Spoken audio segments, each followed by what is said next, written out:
Hello YouTube, j'espère que tout va bien. Un grand merci pour tous vos messages, pour tous vos likes, pour tous vos commentaires suite à l'épisode 2 du City of Gold qui est paru hier. Eh bien écoutez, oui c'est vrai qu'il n'y a pas encore beaucoup d'abonnés, il n'y a pas beaucoup de pouces bleus. Pour une raison très simple, c'est que j'ai très peu communiqué sur cette chaîne et j'ai très peu prévu de communiquer dessus. Je préfère laisser clairement le temps faire les choses. Je partage vraiment avec vous, avec beaucoup de passion, avec, je l'espère, pas mal de pédagogie.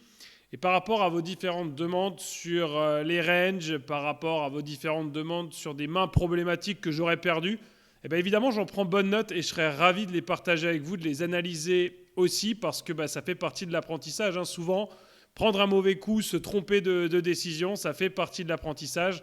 En tout cas, je vous remercie de votre soutien. Je vous remercie de parler de cette chaîne. On est pour l'instant sur des reviews. Peut-être que je me laisserai tenter par le live stream d'ici quelques temps. Il faudra peut-être aussi d'autres moyens techniques pour le faire, parce que vous le voyez, je suis sur des moyens assez minimalistes pour l'instant. Mais en tout cas, merci pour le soutien. Et du coup, on va vivre ensemble la troisième partie de ce City of Gold. Je ne vais pas ménager le suspense. Vous le savez, c'est un City of Gold victorieux, le 10K quotidien qu'il y avait eu. Un free roll qui m'avait permis de récupérer 1600 € de gains, 2 heures de jeu, 16 000 joueurs sur la ligne de départ, un mode ultra turbo, vous l'aurez compris, le fait de survivre avec des stacks hyper bas. Et donc on part tout de suite sur cette 111e main du City of Gold. Il nous reste un tiers de ce tournoi à vivre ensemble avec Dame Valet dépareillé. On va décider de ne pas ouvrir parce qu'on sait très bien qu'à ces niveaux de stack là, stack identique à peu près partout sur la table, un all-in nous mettrait complètement commit et on n'a pas envie d'y être avec As Valet dépareillé. Voilà. Kingdom Death depuis la small blind qui y va et ça lui suffit à voler les blindes. On va vraiment être dans cet état d'esprit. Hein. Sauver nos jetons quand les mains ne sont pas optimales et essayer d'en grappiller dès qu'on le peut. 7-3, vous l'aurez compris, surtout avec un open all-in, ce sera sans nous. C'est suivi par Boucher Alex. C'est suivi par Tony Grizzly. Bah tiens, intéressant. 57% pour Tony Grizzly avec sa paire de valets. As-10, 24%. Et 19% pour Boucher Alex avec sa paire de 5. Un flop qui laisse Tony Grizzly devant. Une turn également. Et l'As qui sort sur la river pour faire passer Flo dans ton huc. C'est pas très joli ça comme pseudo, mais on aura compris. Devant et récupérer ces 23 blindes. Boucher Alex, Tony Grizzly qui nous quitte à ce niveau-là. Et surtout, attention désormais, puisque, j'allais dire, on a un très gros stack à table. Mais puisqu'on est changé de table, on va rapidement faire un tour d'horizon. Benoît qui a un gros stack. Alors, gros stack, c'est 9 blindes. Et nous, finalement, avec nos 5,5, on est à peu près au même niveau que au Monstro. Vous voyez la profondeur des stacks. Hein. Rien de bien reluisant. Assassin qui va y aller, on va lui laisser ça. 10-2 dépareillé. Benoît, alors qu'il peut se permettre de limp, même si encore une fois, je pense qu'il aurait plutôt intérêt avec un tel stack, en étant chip leader à table, à mettre une plus grosse pression. Parce qu'il va laisser Carpe Diem voir un flop. Pardon. Et du coup, il va aller sur un C-bet avec ce roi qui a fait le flop. Carpe Diem qui va y aller. Carpe Diem qui a trouvé la paire de 6, mais Benoît avec son roi 5 qui va évidemment remporter tout ça et sortir Carpe Diem. Intéressant de voir qu'avec roi 5 suité, même sur des profondeurs comme ça, Benoît choisit de limper. Pour moi, alors encore une fois, hein, il l'a fait, il l'a bien fait et le résultat est sous vos yeux. Pour moi, roi 5 suité, c'est un all-in, certainement au cut-off et au bouton. En revanche, en early position, comme ça, en premier de parole, c'est clairement un fold, mais pas de lim, parce que si tout d'un coup, il se retrouvait avec un joueur comme Omonstro ou Assassin qui faisait tapis avec 5 blindes, il serait complètement commit, et du coup, ce n'est plus lui qui aurait l'initiative de cet open.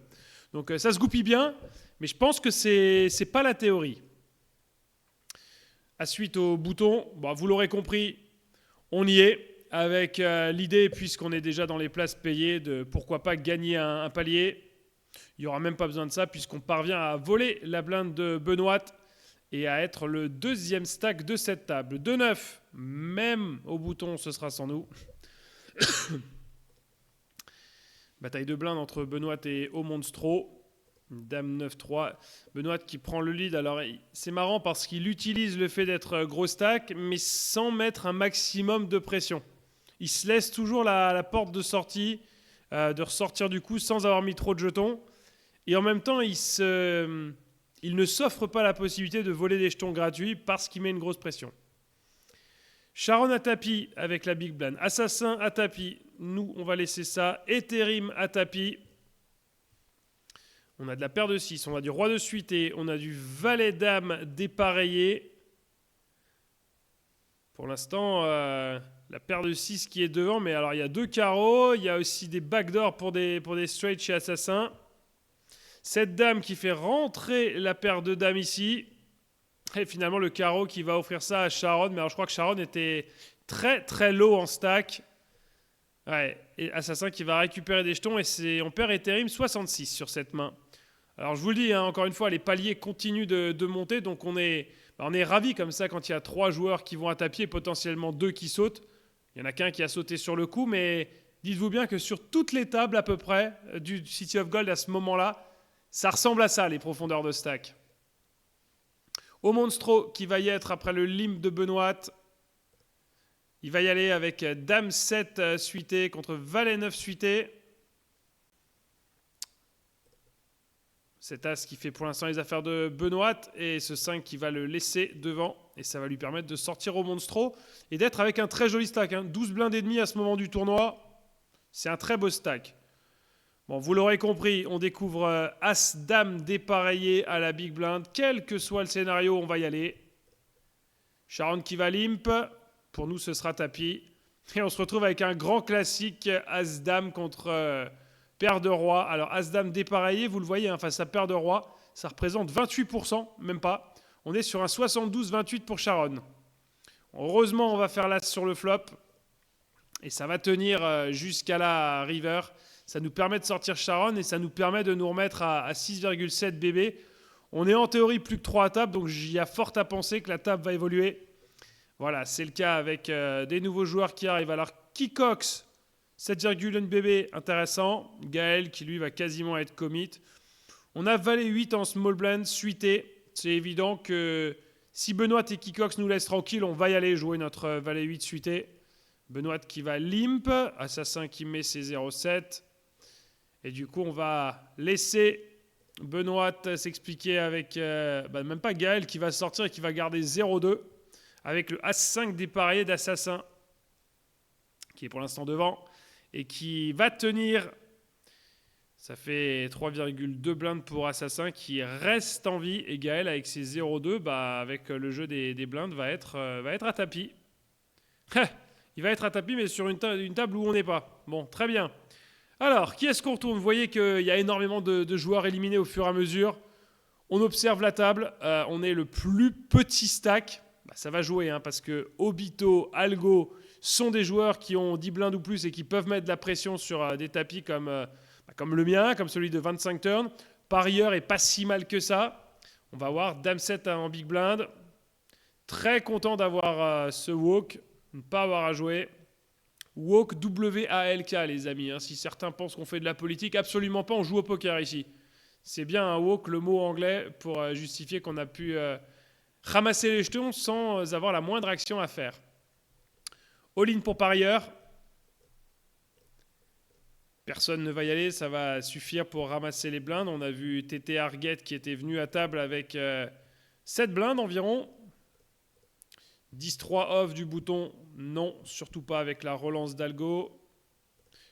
Relance minimum à 2 blindes pour ramasser une blinde et demie. Alors là, on a une vraie décision parce que Target qui va 6,6. On a Valet Dame dépareillé. En toute honnêteté, je ne sais pas du tout si j'y suis allé. Avec le recul, je me dis que ça a du sens de call de tout mettre. On va voir. Ouais, c'est ce que j'ai fait. Roi, Dame dépareillé. On est bien content de ne voir personne. Alors, on n'est pas content de voir As-10 par contre parce qu'on se retrouve sur un 60-40 contre Target qui passe à 65-35 avec ce flop. Il va nous falloir un 10, un roi, une dame, ou encore un carreau sur la river. Pourquoi pas? On est toujours à 64-36, hein, c'est pas bon pour nous. Et ce roi qui va nous sauver sur la river et qui nous permet de remonter à 8,1 bb. Alors encore une fois, hein, rien de reluisant, mais on est chip leader à table et ça peut nous permettre d'être un peu plus agressif, d'élargir un tout petit peu notre range. 7-8 suité. Au bouton, ça se réfléchissait. Honnêtement, au cut-off avec Steffi et qui est le plus gros stack à table, pas certain. Steffi qui va jouer Douane, mais Douane qui met all-in pour récupérer ce call. 6-7 dépareillés, évidemment sans nous. Douane qui se veut agressif. Alors en plus, ça a du sens parce que Kilo Pastura qui est complètement commit avec sa big blind, ça va lui permettre de récupérer les jetons et de passer troisième stack à table. Puisqu'il y a aussi Yard SAV, vous l'aurez compris, on est sur une nouvelle table. As-Dame dépareillé. Bon, je vais être très honnête avec vous. Quelle que soit l'action avant nous, on y sera avec As-Dame. Et on se retrouve face au As-9 de 25 turns. On est ravis. Ça va tenir. Aïe, aïe, aïe. Ce 4 qui va certainement générer un split. C'est le cas. Bon, on est content. Hein. On reste en vie dans ce tournoi. On n'est pas chip leader de cette table puisqu'il y a AA Macielsia qui est chip leader. Mais évidemment, on est content d'en avoir 5 plutôt qu'une 6, une 9, une 7. Je vous rappelle qu'on était il n'y a pas si longtemps que ça. Si vous avez suivi la deuxième partie de ce City of Gold, on a été dans cette situation. Paire de 8 en small blind. Bon, vous l'avez compris, on va tout mettre, même si on y va progressivement pour essayer de passer un palier. Face au roi valet dépareillé de Kevin, c'est du 54-46. L'As qui ne change rien, ce 9 qui ne change rien. Et finalement, on ne voulait pas voir ni d'As ni de roi, on n'en aura pas sur la river. Et nous voilà à nouveau très bien dans ce tournoi avec 8,1 bb. 8,1 bb dans un tournoi ultra turbo comme celui-là, il faut bien se dire que c'est le bout du monde. Hein. C'est comme un tournoi où vous en avez 40 quand tout le monde en a moins de 10.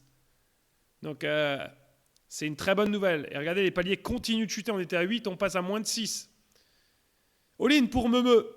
Ce sera sans nous évidemment avec le 4-6 dépareillé. 25 turns qui est complètement commit. Roi 6 contre As-9.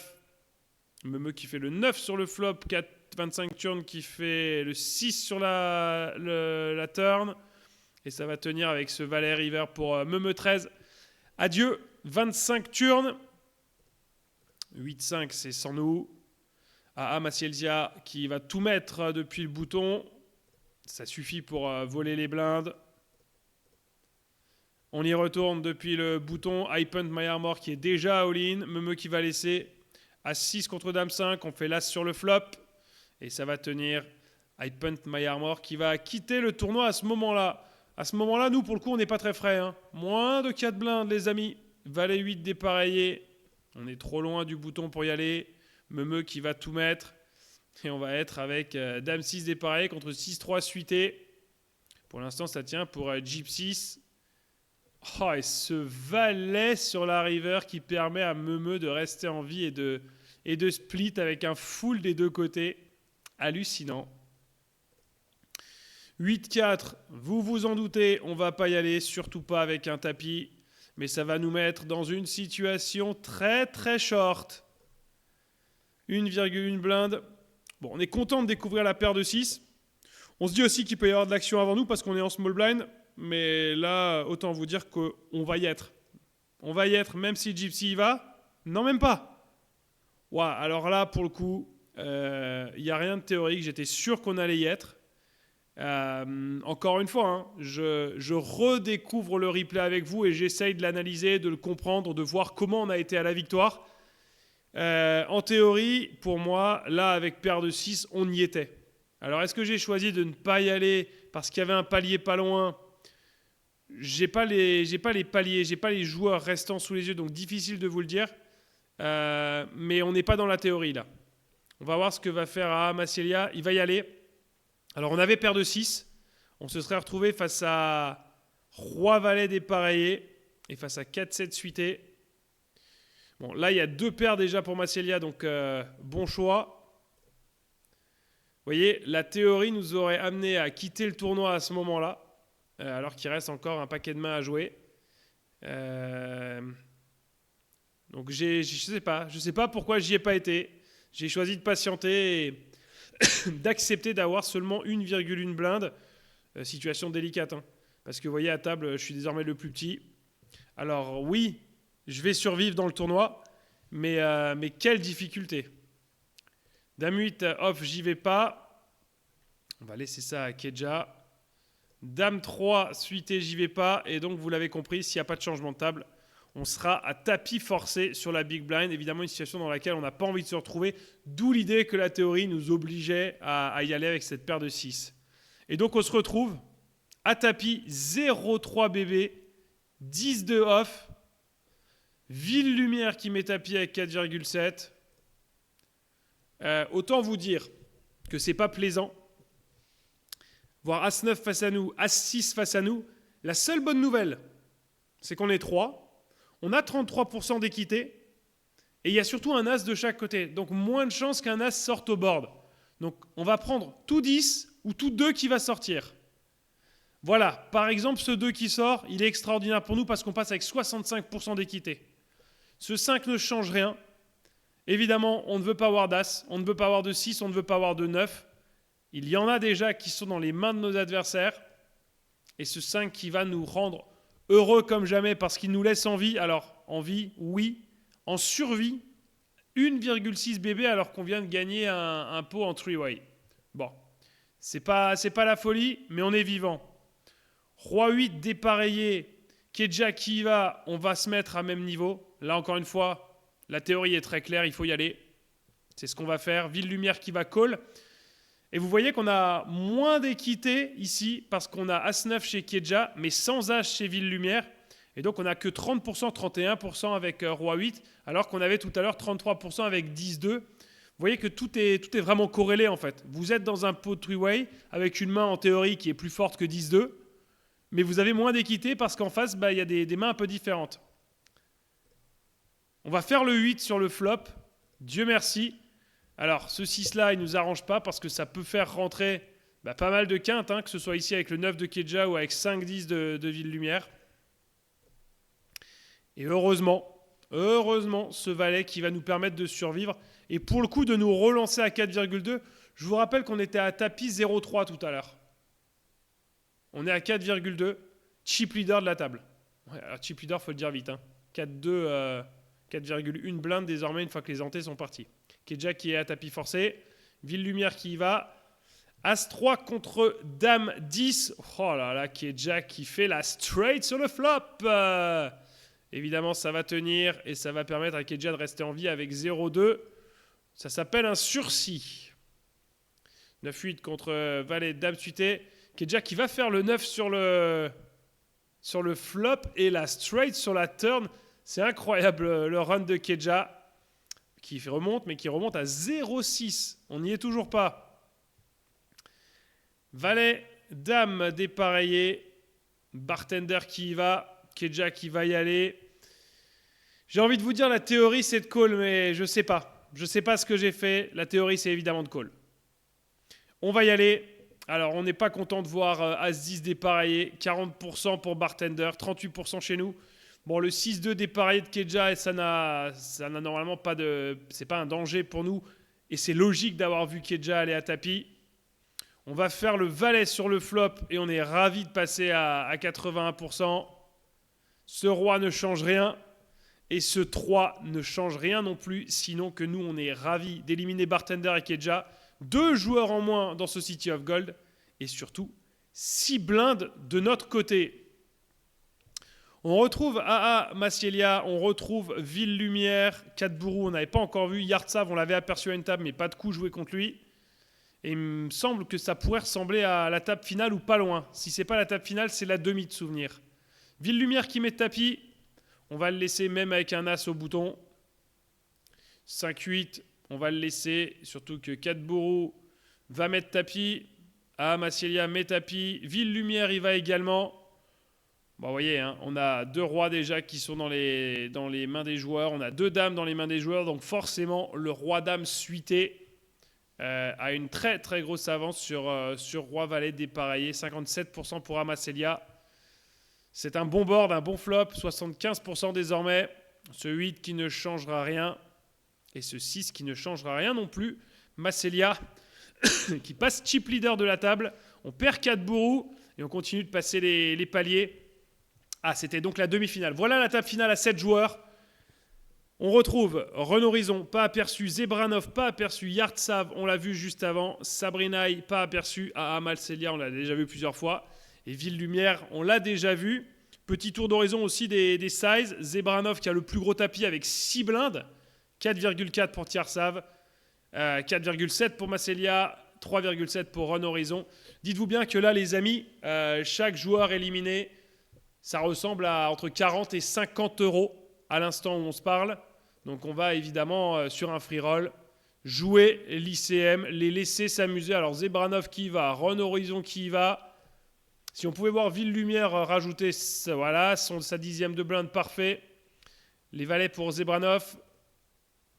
2 piques sur le flop. Attention, ça rééquilibre un peu le tout. Et puis 2 paires pour Ville Lumière. Ce 2 qui laisse Ville Lumière devant avec ses 2 paires.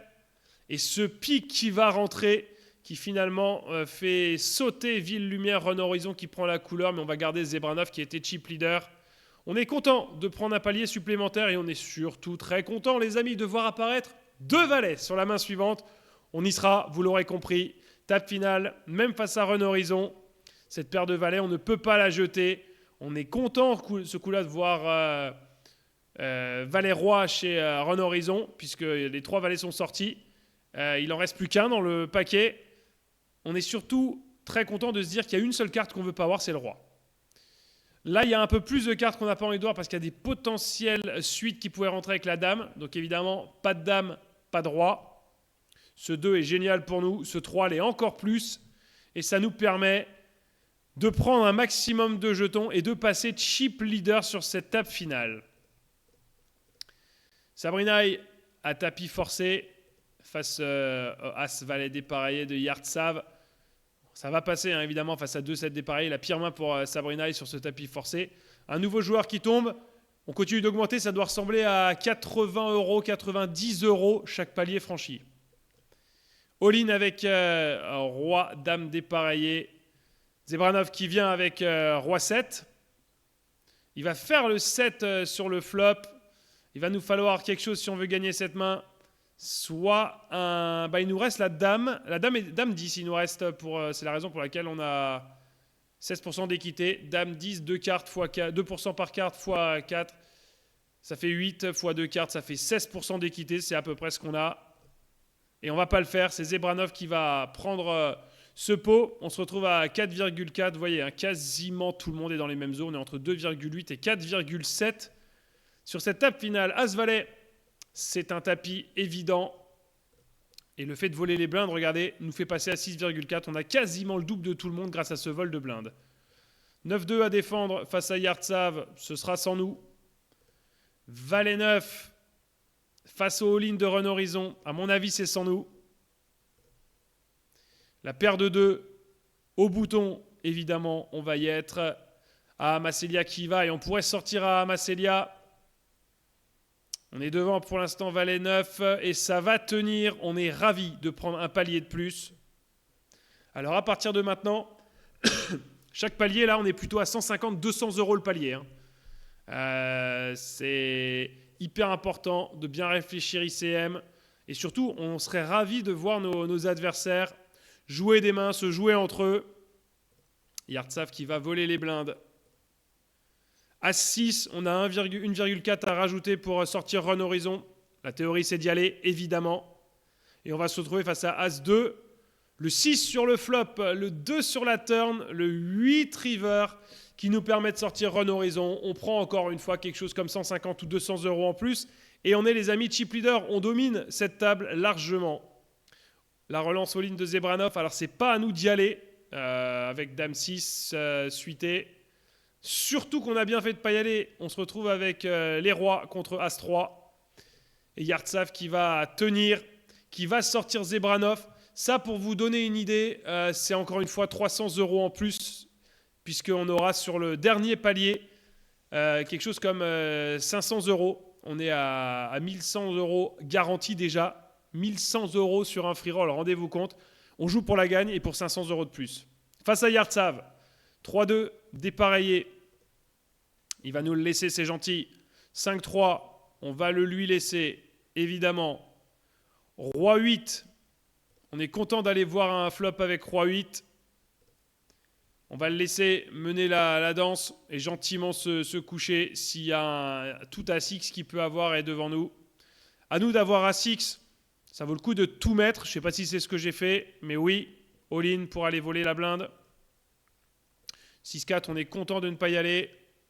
As-Valet, pour le coup, on est très content d'y aller. Et regardez, d'un point de vue stack, on est vraiment... On se bat l'un puis l'autre, puisqu'on sait que chaque main peut être décisive. À cet instant de la partie, on couvre Yartsev. Il va nous laisser cette main. On est bien content parce qu'avec 5-8 dépareillé, on n'aurait pas fait grand-chose. 8-2 suité. Évidemment, on va la lui laisser. Cette main-là est très intéressante parce qu'on est devant Yartsev et qu'on a envie de la jouer. Il va nous la laisser. On se retrouve à 7 blindes contre 5,4. Petite blinde à 6 dépareillé. Yartsev qui est derrière nous, on le couvre. L'idée, c'est évidemment de mettre un maximum de pression. On va y aller avec ce tapis. Et on est suivi par Roi-Valet.